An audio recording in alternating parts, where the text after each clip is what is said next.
ఇది ఇలా ఉండగా ఒకసారి ఒక వైట్ అండ్ వైట్ వేసుకొని ఒక మనిషి వచ్చాడు, ఒక మంచి వ్యక్తి వచ్చాడు.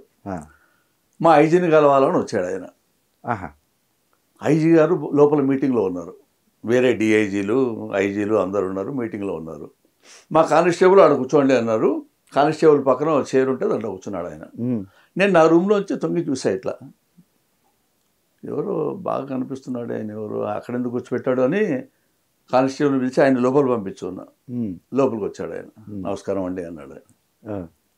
కూర్చోండి, మీ పేరు ఏం పేరండి అన్న. నా పేరు కోదండరామిరెడ్డి అండి అన్న. ఓహో అన్న, ఎవరో తెలియదు కోదండరామిరెడ్డి అంటే, సినిమాలు చూసేవాడిని కాదు కదా. అనంతరికి చెప్పండి రెడ్డి గారు, ఏం పని మీద వచ్చారు అంటే, ఇట్లా ఐజీ గారిని కలవాలండి, ఏదో బిజినెస్ విషయం మాట్లాడాలి. అట్లాగా మీటింగ్లో ఉన్నారండి, మీటింగ్ అవుతుంది, లోపల పంపిస్తాను నేను. కూర్చున్నారు. ఈ లోపల లంచ్ టైం అయింది. గబగబా నేను లంచ్ బాక్స్, రెడ్డి గారు మీరు కూడా తీసుకోండి లంచ్, ఏదో చపాతీలు ఉన్నాయి, మీరు రెండు నేను రెండు తిందంటే, అబ్బాయి బలవారండి, మీరు తెచ్చుకున్నారు, మీరు తినండి. నేను యాక్టివ్నెస్ చూశారు ఆయన. ఫోన్లు రావడం, మాట్లాడడం, లోపల ఐజీ గారికి అందివ్వడం, ఇవన్నీ గమనించేసి మీరు సినిమాలో ఎందుకు యాక్ట్ చేయకూడదు అన్నాడు ఆయన. అంటే నాకు ఇంట్రెస్ట్ లేదండి, అవంతా నాకు బాధ్యతలు ఉన్నాయి, అందులో సినిమా ఫీల్డ్ ఇక్కడ లేదు కదా, చెన్నైలో అప్పుడు మద్రాసు అనేవాళ్ళం, మద్రాసులో ఉండేది, నేను అంత దూరం రాలేనండి, ఒకవేళ ఇక్కడ ఉంటే చేస్తారా అన్నారు. చూద్దాంలేండి వచ్చినప్పుడు కదా అన్న. అంతే అన్న తర్వాత ఆయన కూర్చున్నాడు. ఈ లోపల మీటింగ్ అయిపోయింది, లోపలికి పంపించా. ఐజీ గారితో మాట్లాడి మరి వస్తానండి నమస్కారం అని వెళ్ళిపోయాడు ఆయన. నెక్స్ట్ డే నేను ఐజీ గారి దగ్గర ఏదో డిక్టేషన్ తీసుకుంటుంటే కానిస్టేబుల్ వచ్చి, సాబ్ ఆప్కే వాస్తే కార్ ఆయా సాబ్, కోయి బులారే ఆప్కో అంటే, సార్ చెప్పి సార్ ఒక 1 minute అని చెప్పి బయటికి వెళ్ళి, ఏం బాబు అంటే, సార్ నిన్న కోదండరామిరెడ్డిని వచ్చారు డైరెక్టరు, ఈరోజు షూటింగ్ ఉందంట మీకు, మీరు రావాలి సార్ అక్కడికి. ఎక్కడ అంటే దుర్గం చెరువు దగ్గర షూటింగ్ సార్ అని చెప్పాడు. అప్పుడు దుర్గం చెరువు అంటే అది ఎక్కడో దూరంగా ఉండేది, ఇప్పుడంటే దానికి వెయిట్ వచ్చింది, అప్పుడు ఏమీ లేదు. అంతవరకు అదేంటి నిన్న చెన్నై మద్రాసు అన్నాడు షూటింగ్, ఇప్పుడు ఇదేంటి ఇక్కడ పెట్టాడు తెలియదు నాకు, ఇక్కడ షెడ్యూల్ ఉందని ఆ విషయం తెలియదు. ఈ లోపల మా సార్కి వెళ్ళి చెప్పాను, సార్ నేను ఒక వైట్ అండ్ వైట్ వచ్చాడు కదా కోదండరామిరెడ్డి అని, ఆయన ఏదో షూటింగ్ అంటే రమణ, మంచి ఛాన్స్ ఎందుకు వదులుకుంటా పోయిరా అన్నాడు ఆయన. ఎంత మంచి ఆఫీసర్ చూడండి. ఎవరు పేరు? నాయర్ గారు, విపిపి నాయర్ గారు. తెలుసా మీకు? ఐడియా లేదండి. కేరళ అతను. ఈ బాగా లలిత కళలు అంటే చాలా ఇష్టమైన.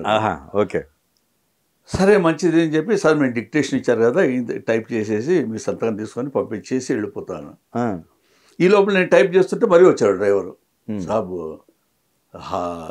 కార్ మే హీరో సాబ్ బయట సాబ్ అయ్యి అన్నాడు. ఉండగా అర్జెంటు ఇది చేసి వస్తా అని చెప్పి చేసి ఆయన సంతకం తీసుకొని డిస్పాచ్ చేసి వెళ్ళేందరికే కారులోంచి హీరో గారు దిగారు. ఒక ఆయన దిగాడు, హీరోని తెలియదు నాకు. నమస్కారం అండి అన్నాడు. నమస్కారం అని కూర్చున్నా. నేను ముందు కూర్చున్నా, ఆయన తర్వాత కూర్చున్నాడు. తర్వాత మీరు హీరోనా అండి సినిమాలు అంటే, అవునండి. మీ పేరేంటి అండి? నా పేరు చిరంజీవి అండి అన్నాడు. అంటే ఓహో అన్న, తెలియదు చిరంజీవి అంటే ఎవరో తెలియదు, ఎప్పుడు చూడలేదు. అందులో అప్పుడు ఐ థింక్ 3వ సినిమానో 4వ సినిమానో ఆయనకి. ఖైదీ పడలేదు అప్పటికి? ఎక్కడ 80లో. 1980 విషయం. 79, 80 ఆ ప్రాంతంలో 3rd picture are 4th picture ఆయనకి. సో కూర్చున్నాం, ఎట్లా ఉంటుందండి ఫీల్డ్ అది ఇది అంటే, ఆయన పాపం చెప్పుకుంటూ వచ్చాడు ఏదో. మా కారు మన సుబ్బరామిరెడ్డి గారు, అక్కినేని నాగేశ్వరరావు ఇల్లు సుబ్బరామిరెడ్డి ఇల్లు పక్క పక్కనే కదా, అక్కడ పంక్చర్ అయింది. సిటీ సెంటర్ అని ఉంది కదా ఇప్పుడు, 1 సెంటర్ ఏంటది, నా సుబ్బరామిరెడ్డి ఇంటి ఎదురుగుండే mall. ANR centre? ANR centre ఎదురుగుండే మాల్. అక్కడ అప్పుడు పెట్రోల్ బంక్ ఉండింది. ఓ పెట్రోల్ బంకు, దాని కింద ఒక వేప చెట్టు ఉండింది. సరే మేము పంక్చర్ అవుతున్నా దిగాము కారులోంచి. జీవికే మాలా? జీవికే మాల్ ఇటుపక్క అటుపక్కదా సుబ్బరామరెడ్డి ఇల్లు తెలుసా? అవునవునవును, దాని అటుపక్కన. సాక్షి పేపర్ తర్వాత ఆ లైన్ లో ఒక మాల్ ఉంది పెద్ద, done done. One centre city centre. అవునండి అవునండి. లేదు, అక్కడ నిల్చున్నాం చెట్టు కింద. ఏదో కూలి వాళ్ళు వచ్చి అరే బిల్లారంగా ఆయారే అనుకుంటూ వచ్చారు. అప్పుడు బిల్లారంగా అనే సినిమా రిలీజ్ అయింది. Okay okay. Mohan Babu, Chiranjeevi hero ఇద్దరు. వాళ్ళు వచ్చి క్యాసాబ్ కైసాయా అది అంటే, ఏమంటే పార్సారి గారు వాళ్ళది హిందీలో మాట్లాడుతున్నారు, నాకు హిందీ రాదు, మనం నడుచుకుంటూ పోతుందావు. ఈ లోపల వాడు స్టెప్ని మార్చుకొని వస్తాడు డ్రైవరు అని మేము నడుచుకుంటూ 2 kilometers నడిచాం మాట్లాడుకుంటూ. అది ఇది ఎట్లా ఉంటుంది చెన్నైలో, మెడ్రాస్లో. Okay okay. అన్నీ చెప్పారు. మీరు రావచ్చండి, చక్కగా వచ్చేస్తే మంచి క్యారెక్టర్స్ వస్తాయి, మీ పర్సనాలిటీ బాగుంది అన్నారు ఆయన. ఇంత మంచి మనసు చూడండి చిరంజీవి గారిది. Right right. నాకు తెలియదు అసలు, వారి ఒక సినిమా కూడా చూడలే అప్పుడు. అదే రెండో సినిమా అంటున్నారు కదా, మూడోదో నాలుగోదో నాకు తెలిసి. అదే ఓకే. ప్రాణం ఖరీదు తర్వాతనో మరి అడగాలి, ఆయన్ని అడగాలి. దాని పేరు శివుడు శివుడు శివుడు.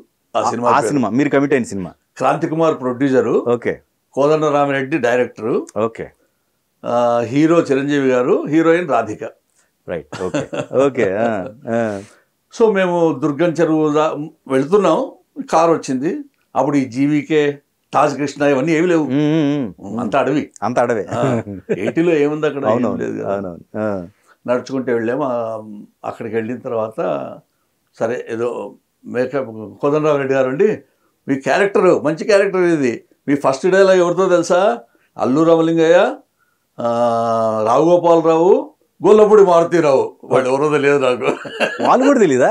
ఎట్లా తెలుస్తుంది? Okay okay. సినీ ఫీట్ అంటే టచ్ లేదు కదా నాకు. Okay okay okay. ఎవరు తెలియదు పెద్దగా. హిందీ వాళ్ళు 4-5 తెలుసు, అసలు తెలుగులో అసలు తెలియదు. సినిమాలు చూడలే అయితే? చూడలే. Right right. సినిమాలు చూసేవాళ్ళు, చూసే టైం ఉండేది. తెల్లవాళ్ళు పని చేస్తుంటే సినిమాలు ఎక్కడ చూస్తాం. కరెక్టే. సో అలా ఫస్ట్ డైలాగ్ విత్ వాళ్ళతోటి, ముగ్గురుతోటి, అల్లు రామలింగయ్య, గొల్లపూడి, రావుగోపాలరావు. ఓకే. సెకండ్ కొరడా ఇచ్చారు. చిరంజీవి గారు విడిది అని ఒకటి ఉంటుంది, దాంట్లో బంధించింటాం అనమాట, ఆయన కొరడాతో కొట్టాల. కొట్టారనమాట. అట్లా కొట్టొద్దండి అని ఆయన చూపించారు ఆయన, చిరంజీవి గారు. యాక్టింగ్ చేసి ఇట్లా అంతే. Okay okay. నాకు నిజంగా ఆయన అంటే ఇప్పుడు తలుచుకుంటే ఆయన స్టేజ్కి ఒక హీరో అని చెప్పక్కర్లే, మీరెవాళ్ళు చెప్తారు అది, బట్ ఇన్వాల్వ్మెంట్ అయింది. ప్రతి ఆ క్యారెక్టర్లో ఇన్వాల్వ్మెంట్, ఎదుటి వాళ్ళకి ఎట్లా చెప్పాలి, ఎట్లా అప్పుడే తెలిసిపోయింది ఆయనకు. గ్రేట్ మ్యాన్ నిజంగా ఆ విషయంలో. ఆ తర్వాత ఆయనతోటి డాడీ డాడీ, ఇద్దరు మిత్రులు, ముఠా మేస్త్రి, ఈ సినిమాలను చేశాను. ఆ తర్వాత మరి చేయలేదు, ఇంకా తర్వాత ఆయనతోటి కుదరలా. ముఠా మేస్త్రి లాస్టా? ముఠా మేస్త్రి, daddy cinema daddy last time. Okay okay. ఆ తర్వాత ఆయన రాజకీయాల్లోకి వెళ్ళిపోయి ఆ బిజీలో జనసేన పార్టీ దాంట్లో ఉన్నారు కదా, కాబట్టి పెద్దగా టచ్లో